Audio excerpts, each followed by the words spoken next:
Okay. Okay. Hello everyone. Welcome back po sa ating channel. This is Coach Jarrett. Maraming pong salamat sa inyo pong patuloy na pagsuporta sa ating channel. At huwag niyo kakalimutan na mag-subscribe dito po sa Coach Jarrett Live YouTube channel. And please follow our Facebook page, Pinasabat with Coach Jarrett. And ang atin din pong tawag dito, Facebook group na Tambayan ng mga Kuseros. Okay. We're back. Kwentuhan tayo ulit, guys. Kwentuhan tayo ulit. Ito, kayo mga kababayan, puntahan naman natin si Pulong. Puntahan natin si Pulong. Oo, kasi isa pa to si Pulong, may sinabi si Yusek Ler tungkol kay Pulong kanina eh. Kabado si Yusek Ler. Nag-aalala siya para kay Pulong. Oo, si Yusek Ler nag-aalala dahil kay Pulong Guloid. Oo. Bakit? Kasi ito kasi si Pulong may bagong patutsada kay PBBM. Alam naman natin nagdadula lang sila ngayon eh. Puro patutsada lang sila. So ito yung sinabi niya. Pulong Duterte says Marcos owes 2022 win to VP Sara. Palas hits back. Oh, yan si Pulong, oh. Mga pagod na tayo, Pulong, ah. Oo, mukhang pagod na tayo, ah. Ano man nangyayari tayo sa atin dyan? Mukhang dumadami yung eyebags. Nag-aaral ka ba? Naglo-law school ka na rin ba? Oo, mga masipag lang mag-aaral. May karapatan mag-eyebags. Anyway. Sabi kasi niya, tungkol sa sinabi mo wala ang regret sa pagtakbo kasama si Vice President Sara Duterte. Tama ka dyan, wala ka talagang dapat pagsisihan. Because the truth is simple, without Sara Duterte, you would not have won by the margin you did, sabi niya. Tapos, sabi pa niya, the Uniteam Coalition delivered votes from north to south. History will always show that your victory was not built on the Marcos name but on the trust and support commanded by the Vice President Sara Duterte. Yun ang sinabi. Saan ba nanggagaling to? Ito kasi mga kababayan ay galing sa isang interview ng Bloomberg kay Presidente. Ito kasi interview na yon. Daanan lang natin ha. Kasi medyo mahaba ito. Ngayon, mga babayan, kung ito maka-copyright, tatanggalin ko siya. Sorry. Pero for those na nandito sa live stream, ito po yung video na nireactan ni Pulong. Ito sabi niya. Mamaya natin i-address yung chismis na si Sara Duterte nagpanalo kay PBBM. Mamaya. Panoorin muna natin to. Tara, game. Politics can overshadow policy. What began as an uneasy alliance with Vice President Sara Duterte has developed into open rivalry. This country is going to hell because we are led by a person who doesn't know how to be a president and who is a liar. She is the daughter of the previous president, Rodrigo Duterte. We will eliminate the drug lords once and for all. Who now faces charges of crimes against humanity. Wait lang ha. Hindi ko talaga mapigilan mag-react sa kaipokortohan ni Digonggong doon. We will eliminate all the drug lords once and for all. Pero siya yung nag-alaga ng drug lords. Siya yung binayaran ng mga drug lord. Oo. Million ang nilalagay sa kanyang bank account every 6 months. Oo. Di ba? Pala mo talaga na ito ni Digonggong. Buti nga, nandun ka na sa dahig. Sabi ni El Cruz. Except yung friends nila. We will take care of the drug lord. Dapat ganun lang eh. we will take care of the drug lords. Dapat ganun lang. Alagaan nila. Once and for all. At the International Criminal Court of a deadly war on drugs. The former president to face charges of The crime. Marcos government played a key role in allowing his arrest. Impeach Sara now! And the vice president herself has been impeached twice under the current administration. Mawala kayong gana dyan, ah. politics, that's been pretty much defined by the warring of the two most powerful families in the country, Marcos, Duterte. Is there any chance of amending of ties? Well, I don't see it as a war. I'm not conducting any war, political war against anyone. I'm just trying to do my job. It is par for the course that you will be attacked, that you will be criticized. All I worry about is work. All I worry about is national development. All I worry about is sustainability. I worry about jobs. I worry about the economy. I worry about people's lives, safety, etc. Everyone is saying there's elections in a couple of years. And of course, we have to attend to that. But I think it is not entirely accurate to describe that there's a war between, there are warring families. The response is really to leave politics aside, because the work of national development is a million times more important. Was it a mistake to run on the same ticket as Sara Duterte? Ito yun eh. No, I don't think so. I think it was, I think for the time that was the best thing that we would do. We had the same idea of what needed to be done in government. Maybe that's changed, but if we look at it in the context of that period, I think that was the right thing to do still. Mm. Yun yung sinabi ni Presidente na no regrets. Kasi at the time, pareho sila ng pinaglalaban. Ngayon, hindi na. Ang pinaglalaban ni Sara, yung interest ng pamilya niya, yung interest ng China. Yun lang ang pinaglalaban niya. Pinaglalaban ni PBBM, interest nating lahat. Lalo tayo mga hampas lupa. Oo. So, kaya siguro meron ng divide. Kaya meron ng yung separation ng Uniteam is not only a divide simply because of dahil galit si Sara or whatever. Hindi. It runs deeper than that. There are already ideological differences. Doon pa lang sa issue ng China tsaka Pilipinas eh. Ang laki na ng pinagkaiba. Buti nga hindi si Sara ang ginawang National Defense Secretary. Ay good luck. Kung siya ang DND Secretary, my goodness. Saan tayo pupulutin? Diba? Saan tayo pupulutin? Wala. Nga tayo. Nga. At baka nagkatotoo pa yung pangarap ni Sara na magkaroon ng control sa military para matanggal si PBBM. So, there's already that divide. There's already that issue. Ideological, political divide, political disagreements. Obviously, maaga pa lang pumuposisyon na si Sara Duterte para sa 2028. That's quite obvious sa galawan niya. Oo. Tapos, si PBBM naman, ang problema niya is to maitawid ang kanyang administrasyon hanggang 2028. So doon pa lang, magkahiwalay na kayo eh. Magkahiwalay na kayo ng magkaiba na ng direksyon.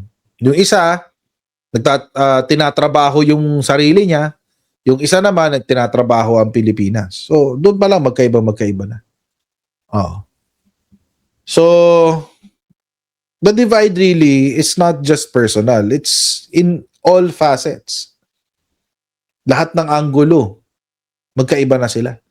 And I think it has been the case in the beginning.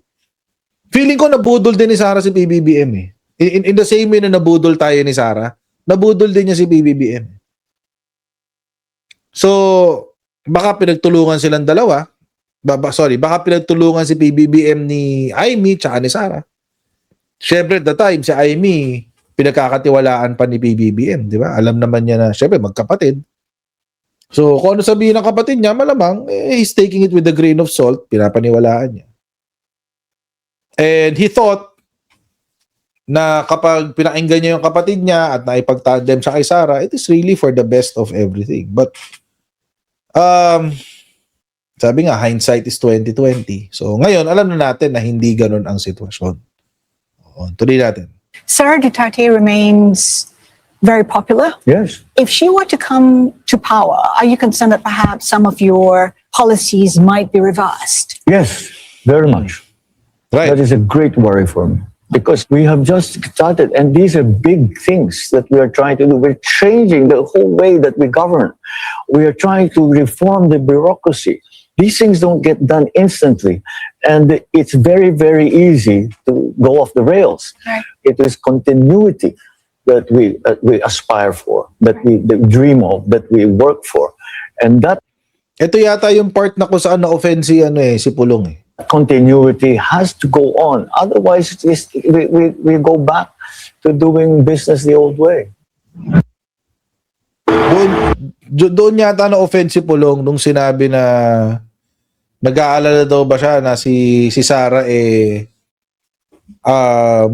buburahin lahat ng mga reformang ginawa niya. At sinabi ni PBBM na oo. Actually, totoo naman. Anong reforma yung sinasabi? Well, unang-una, mga kababayan, yung reforma sa ating foreign policy. Kaalyado natin ng Amerika, kaalyado natin ng Japan. Ang dami natin kaalyado ngayon pag sa usapin ng West Philippine Sea. Kapag si Sara ang nakaupo, di babalik lang tayo sa sitwasyon na kung saan magpapayaman siya gamit ang China. Di ba? Although, honestly speaking, ang economy natin nakakabit sa China pa rin. Pero hindi 'yun sa hindi lang naman doon nasusukat ang halaga ng halaga ng alyansa. Kung totoong kaibigan ng China, di dapat hindi lang siya sa ekonomiya kaibigan, dapat sa lahat. Kaso hindi niya nirerespeto yung ating territorial sovereignty. Ano pa babaguhin ni Sara? Malamang sa malamang babaguhin din niya yung reformas laban sa yung reforms against corruption. Kasi alam niyo mga babayan, whether you admit it or not, ngayon lang sa administrasyon ni PBBM na kapag mayroon lumalabas na corruption issue, talagang nabibigyan ng hustisya. For example, yung flood control, balikan natin si flood control kasi naman yung naging topic natin kanina. For example, si flood control. Si flood control, mga kababayan, kung tutuusin, 2019 pa lang, nag-umpisa na yan. 2019. Paano natin nalaman na 2019 nag-umpisa? Yun ang sinasabi ng mga dokumento, yun ang sinasabi ng mga testimonya. Si Saldico, nag-umpisa 2019. Sabi ni Babe Singson sa kanilang investigasyon sa ICI, nag-umpisa ang flood control na yung kickback sa flood control around 2018. Although alam naman natin na may corruption talaga sa DPWH, pero it's not really of this magnitude. Lumaki lang ng sobra-sobra ang corruption sa DPWH yung si Digong na yung nakaupo. Ngayon, kumita ba siya doon? We don't know. Possibly, we don't know. Pero, definitely, mga babayan, ito, si Diskaya, example, 2016 siya nag-umpisa, yumaman. Yan, tama si Romel Abante dyan. 2016, ang Diskaya. So, alam na natin, noon pa man na ang flood control corruption, nag-umpisa nung panahon ni Digong. Pero nung na-booking, imagine mga kababayan, ilan ang pinatay yung flood control? 13,000 daw. 13,000 mahigit yung flood control na itinayo. Pero, lahat pumalya. Ni isa sa 13,000 na flood control project ni Rodrigo Duterte, walang gumana ni isa.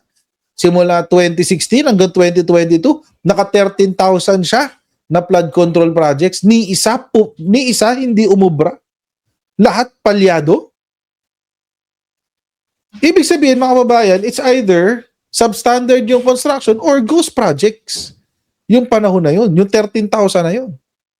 Napakarami nun, guys.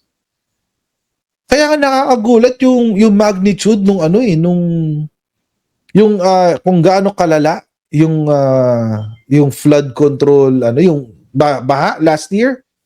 Nakakagulat eh. Hindi siya normal. Parang wala tayong flood control projects na ginawa ever. 'Di ba? Nag-intay lang talaga eh. Nag-intay lang talaga tayo na matapos yung termino ni Rodrigo Duterte bago natin naramdaman yung epekto ng kawalanghiyaan niya. Palyado yung build. 119 projects ang natapos lang 12 sa 6 na taon. 12 guys, 119 lahat.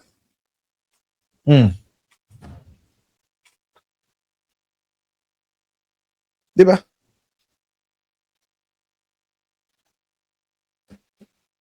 So, alam niyo mga kababayan, kung totoo nag-exist yung 13,000 na flood control projects na yan, hindi magiging ganyang kalala ang baha.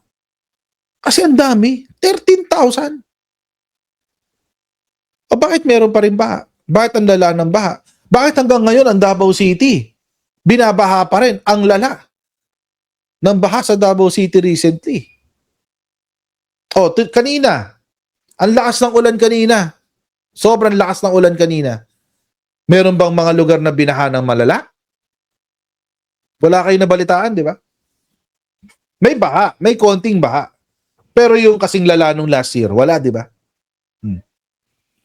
Ang lakas ng ulan, simula kahapon hanggang kanina maghapon.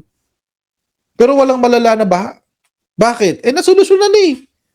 Pinaraanan na ni PBBM eh. Kahapon may nakita akong video. Yung motorcycle rider, nakatabi siya, lakas ng ulan. Motorcycle rider, nasa Bulacan yata. Tapos, binibidyo niya yung kalsada. Sabi niya, eto lugar na to, bahain to dati. O ngayon, wala nang baha. Tignan yung ginawa ng presidente natin. O, tignan nyo, walang baha. See? In just a span of 1 year, guys. 1 year lang. Simula nung natuklasan yung lintik na flood control scam na yan. In a span of 1 year, naayos na, guys. Araneta Ave. Kanina, binaha Araneta Ave. Gano'ng kalalim? Kasi kapag bumabaha sa Araneta Ave, ang lala ng baha dun. Minsan nagbewang yun. Malalim yung baha kanina sa Araneta Ave. Parang may nakita akong comment kanina, parang gutter deep na lang yung baha. Ayan, G. Araneta, naayos na ang baha. Oh. See?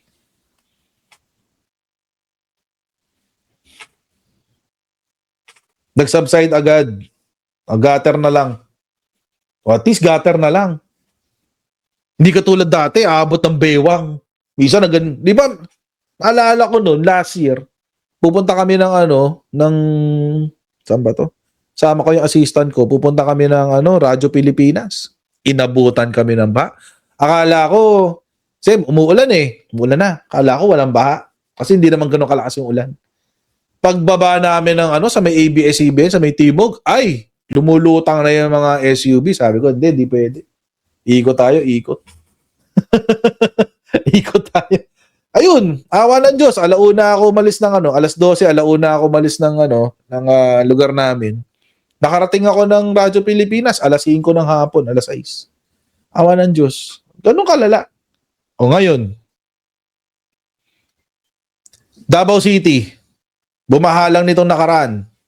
Ilan ang patay? Hanggang saan ang baha? Oh. Diba? Isang taon lang guys. Tingnan yung ginawang reform si PBBM. Ganun ka-effective yung reform si PBBM. Kapag naupo tong babaeng to, tanggal lahat yan. Balik ang baha. Balik ang mga korupsyon. Balik ang baha. Malamang lalaya ang mga ipapakulong. Lahat. Tapos ang boxing. Buburahin ni Sara Duterte yan. Kaya kaya doon nag-react si Pulong. Na dapat daw, utang na loob daw ni PBBM kay Sara. Nananalo siya. Unang-una, mga kababayan, let's put everything into perspective. 1986 pa lang, may mga Marcos supporters na. 1986. Nung 1989, nung namatay si Apo Lakay, nagrally pa ang milyong-milyong Pilipino para mag-demand na iuwi ang katawan ni Apo Lakay sa Pilipinas. 1989. Nandun kami sa rally noon, hinila ako ng tita ko. Kami magkapatid. Oo. Hila-hila kami ng tita ko sa Meloneta. Nandun kami noon. Anyway. Cute yung tita ko eh. Tapos, every elections, for example, si Madam Imelda, tumakbong presidente. Nag-back out lang. Nag-back out. Nag-back out. Bakit siya nag-back out? Kasi, tawag dito, nag-threaten ang CPP, NPA yata, if I'm not mistaken, na kapag nagpatuloy si Madam Imelda sa kandidatura niya, papasok sila ng Maynila. Something to that effect. Oo. Dadanak daw ang dugo. So sabi ni Madam Imelda, hindi na ako tatakbo. Hindi na. Matras siya.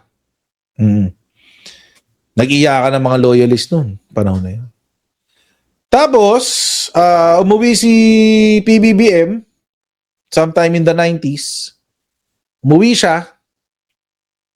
Siya yung unang-unang umuwi sa pamilya nila eh. Tapos sumunod si Madam Imelda. Huling-huli si Aimee. Siya yung huling-huling umuwi. And then, tumakbo sila sa Ilocos. Nanalo sila sa Ilocos. Tapos naging bumabalik na sila sa politika. Hanggang sa tumakbong pagka-senador si PBBM, nakapasok siya sa Senado. Bakit? Syempre, kinarga siya ng mga loyalist eh. Oo. Syempre, kaargahin siya ng loyalist. And then, 2016, tumakbong vice-presidente si PBBM. 2016, si Aimee naman, si PBBM muna. Natalo siya kay Leni Robredo ng ilan lang, 200K, less than 200K if I'm not mistaken, mga 180 or 200 something thousand. Yun yung numero na talo niya. Kasi 16 million, ano ba yun? 15 million ba yun o 16 million? Parang 15 something million votes sa pagka-vice-presidente. 200,000 lang ang pinanalo ni Leni Robredo. At ngayon, by the way, mga kababayan na, kumpirmado na nandaya noong 2016. Hindi na pwedeng, pasensya na sa mga dilawan tsaka camping na nakikinig sa atin ha. It's already confirmed na binili si Andres Bautista ng Smartmatic noong panahon na yun. Kumpirmado na. Hindi nyo na pwede itanggi kasi may kaso ng money laundering si Andres Bautista sa Amerika. Through Smartmatic. So, hindi nyo na may tatanggi yun. Pinatalo ng Smartmatic si PBBM. Ngayon, kung sino yung nakipag-usap kay Smartmatic, or baliktad, kung sino yung kumausap kay Smartmatic, di ba? Who else? Di ba? Pinoy and address. I mean, sorry papasensya na alam ko kasi may mga nakikinig sa ating mga kakampig tsaka mga dilawan eh. But these are facts. Wala tayong magagawa. It is what it is.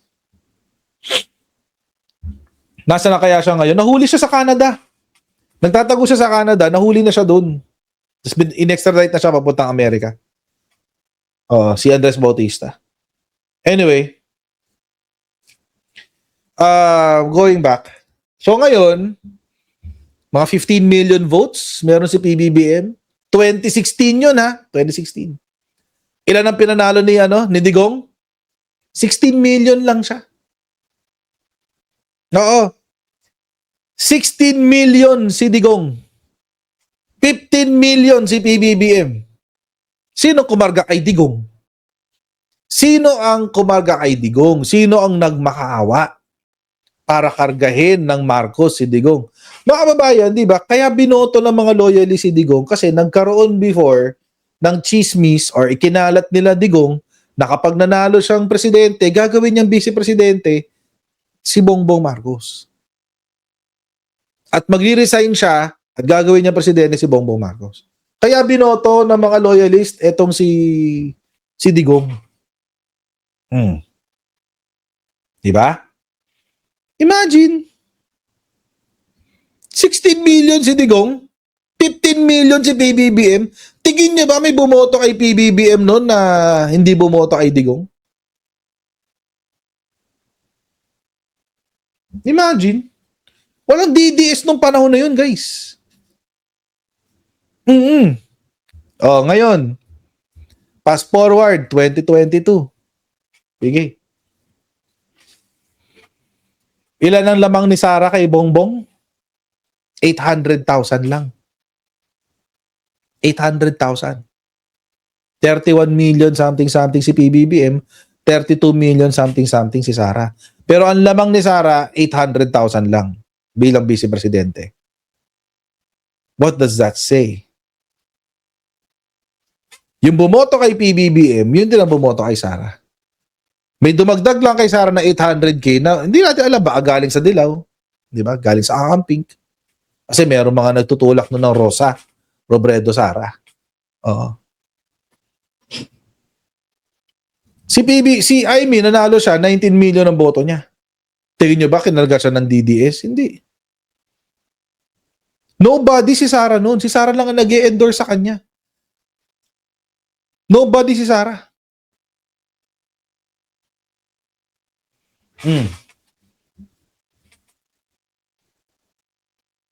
Tingnan nyo na lang yung pattern.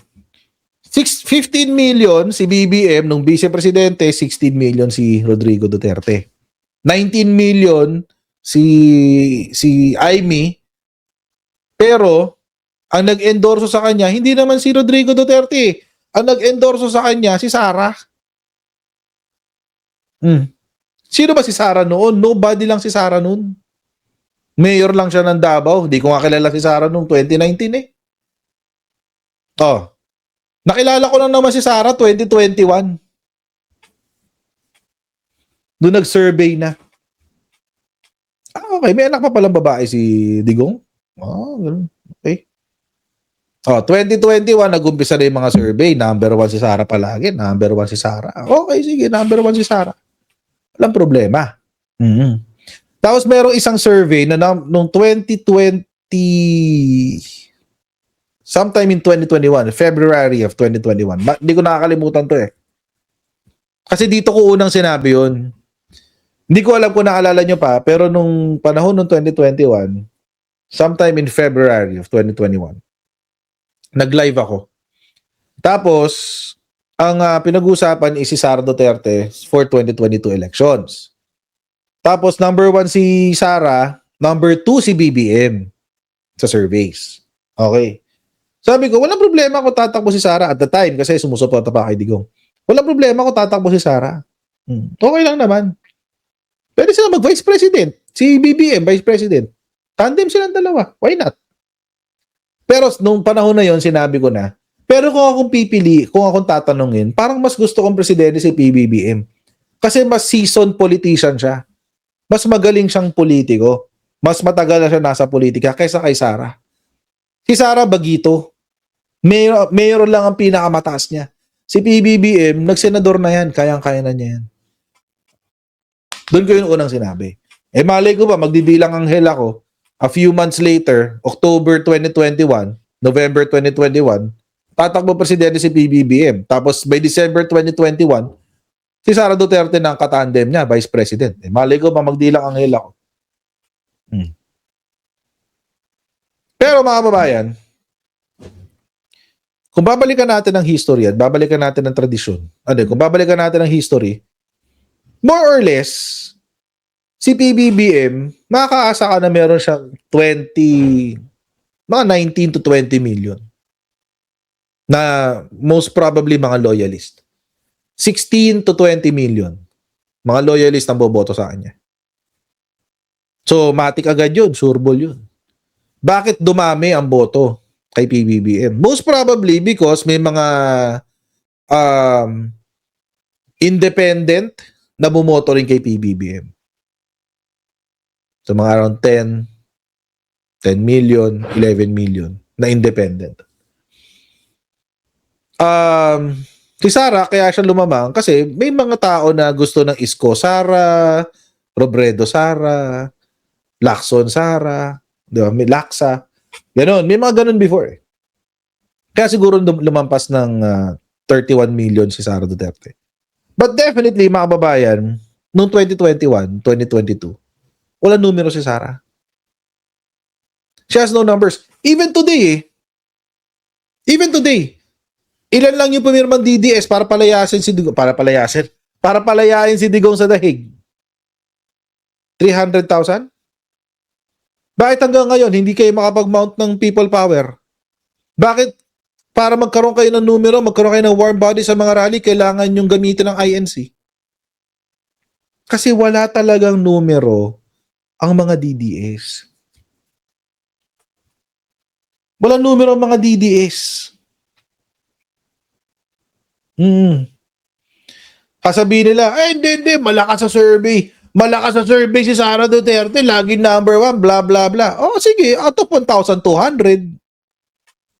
Malakas siya sa 1,200. But that doesn't reflect the whole of the Philippines. We have 70 million voters and you will depend on 1,200?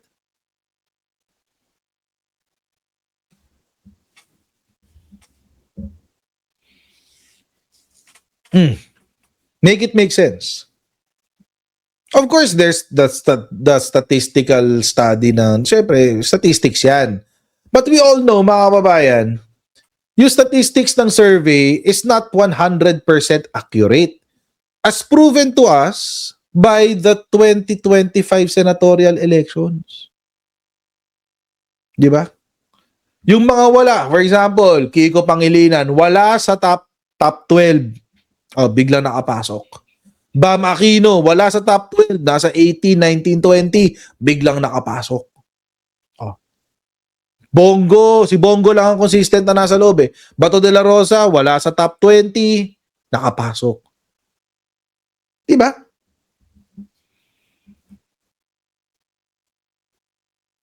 Wala talaga numero mga DDS. No joke.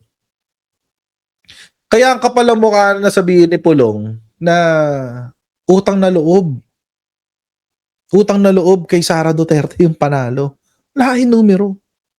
Sige nga, people power kayo. Kung may numero kayo. Ilabas nyo nga yung 32 million nang walang loyalists, ha? Kasi, mga kababayan, sinasabi nila, yung mga bumoto daw kay Sara Duterte, lahat daw yun, pro Duterte. Bumoto kay Sara. Does that mean pro Duterte ako ngayon? Hell to the no. Sige nga, mag-rally nga kayo na walang INC. Oh. Si Harry Roque, every Friday, gusto niya mag-rally dyan sa, sa ba to? Dito sa EDSA, ni isa, yung 20, nag-umpisa sila 20, natapos sila 5. Alam mo nga ito ni Pulong. Kaya tuloy mga kababayan, naisahan siya ni Yusek. Naisahan siya ni Yusek Claire, mga kababayan. Nasaan na ba yun? Ito. Nakakaawa naman daw. Nasaan na ba? Ito na lang para maikli. Ito. Ito sabi ni Yusek Claire sa kanya. Kawawa naman si Pulong. Siya ba ang gumagawa ng kanyang mensahe? Meron siya bang ghostwriter o meron siyang PR man? Kasi kung ito ay isang ghostwriter lamang, gagayahin ko na po ang sinabi ng Pangulo. Mas siguro po, mas magandang sisantihin niya na ang kanyang mga ghostwriters or PR man dahil sa mga naisusulat at ipinapalabas lamang itong si Congressman Pulong ay ill-advised. O kaya sadyang ganito lamang na gumagawa lamang ng intriga. So, bakit kailangan pang hintayin ang SONA? Samantalang kung manunod lamang siya ng press briefing, makikita niya na po kung ano ang ginagawa ng Pangulo. O iisa-isain ko na po, baka pumanood po siya ngayon. Una po, pinapapanagot ng Pangulo ang dapat na managot patungkol sa mga Control. katibalian o korupsyon. Correct. Pangalawa, there was already a completion of major phases of National Fiber Backbone Project at na-expand na po ang number of active free Wi-Fi. Nandyan po ang egov.ph, nandyan din po ang massive flagship projects kasama yung Metro Manila Subway. Nandyan din po ang Dalian Train na napaandar, napaayos ng Pangulo na hindi umaandar ng 10 taon. Pinabayaan ito noong nakaraang administrasyon, pero July 16, 2025, napaandar po ito ng Pangulo at ngayon ay pinakikinabangan ng ating mga kababayan.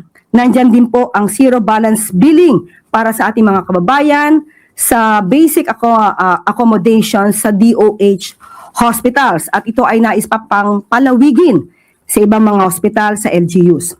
At mas maganda po sana manood siya ng press briefing, mga news, mainstream, state-owned media. Lumalabas po kasi na hindi siya updated, hindi nagbabasa, hindi nanonood ng news. Nakakaawa naman. Kawawa Nabubuhay sa naman. bilin, nabubuhay sa fake news, nabubuhay sa sariling imahinasyon. In short, baliw. In short, baliw si Pulong. Oo. Tsaka nakakatawa yung ano, no, hindi siya updated sa mga ginagawa ng Pangulo. No? Ito lang. Ganito na lang. May napanood ako kanina na Bombo Radyo yata yun, or I forget, basta it's a radio station sa Davao City. Naka-live stream, di ba? Naka-live stream. Sabi niya, hinahanap ko nga ulit, di ko na makita ulit eh. Kung napanood nyo na rin, or alam niyo yung sinasabi ko, pasend nga sa sa GC. Ay, sa mga moderators, pasend sa GC ko, alam niyo yung sinasabi ko. Parang DJ siya. Radio DJ siya ng Davao City yata. Tapos, ang sinasabi niya, naging fair si PBBM sa Davao. Yung sinabi niya. Na kahit na inaaway siya at binabatigos ng maigi ng kanyang mga kalaban, lalo na ng mga Duterte, na alam naman natin, syempre hawak nila Davao City. Naging patas daw si PBBM sa Davao City. Dahil hindi raw katulad ng ginawa ng tatay niya, ng tatay nila Baste, nila Pulong. Marami daw siyang pinagawang mga proyekto sa Davao City. So, ngayon mga babayan, napaisip ako, ano kaya mga project ni PBBM sa Davao City? Ito yung transparency portal. Pwede nyo ho itong puntahan na. Para makita nyo rin kung ano yung mga ginagawa ng administrasyon natin sa iba't ibang lugar sa Pilipinas. So ito ho yung mga nakita ko kanina. Ayan, sabihin natin kategorya, mga flood control, drainage, ganyan-ganyan. Tapos region, you can search by regions, per province. Pwede rin by year, syempre, by year. Nandito is 2016 hanggang 2026 eh. Pinili ko na lang muna yung 2023 para sigurado tayo na pasok kay PBBM. So, 2023. Ito yung mga proyekto ni PBBM sa Davao City. Accomplished 100%. Kalsada, asphalt overlay, road slope protection ng Davao City, revetment ng Davao River. Alam niyo mga kababayan, nakakatawa. Ito, Alpha and Omega pa to. Alpha and Omega pa to. Revoke yung contract. Oo. Kaya nagbabaha sa Davao City kasi ito yata yung isa sa mga ghost project. Yung revetment na yan. No? Yan, no? Tapos, ayan, mga kalsada, rehabilitation ng multipurpose buildings. This is DPWH, so ibig sabihin national to. Walang connection dito ang LGU nyo dyan. Walang koneksyon ang Davao City LGU. Ito, national government projects to. Ayan. At yan. Dami, no? Diba? Napakarami yan. 2023 pa lang to. Ayan, puro Davao City, Davao City. Davao City. Davao City. Yan, para makita nyo. Davao City to, Davao del Sur, Davao City. Di ba? Tapos sasabihin ni Pulong, ano yung sabi niya?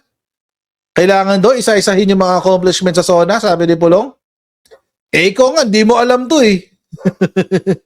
I-google mo lang to eh. Di mo naman kailangan tong hanap-hanapin pa. Di mo na kailangan paghirapan hanapin. Andyan lang I-google mo lang. Hindi mo pa magawa. Goes to show, mga kababayan, na wala talagang kwenta. Wala talagang kwenta. Si Pulo. Oo. Yun pa yan, ate Lisel Sadia. Ang sasabihin pa ng mga DDS dyan, kanila yun. Sasabihin nila, kay ano yan, hindi, kay Bastian, bla bla bla. Ano naging kay Bastian? DPWH. Pag DPWH, pag yung mga flood control na pumapalpak, sasabihin nyo kay PBBM. Pero yung mga DPWH na maayos, sabihin nyo kay Baste, gago ba kayo? Sira ulo ba kayo? Oo.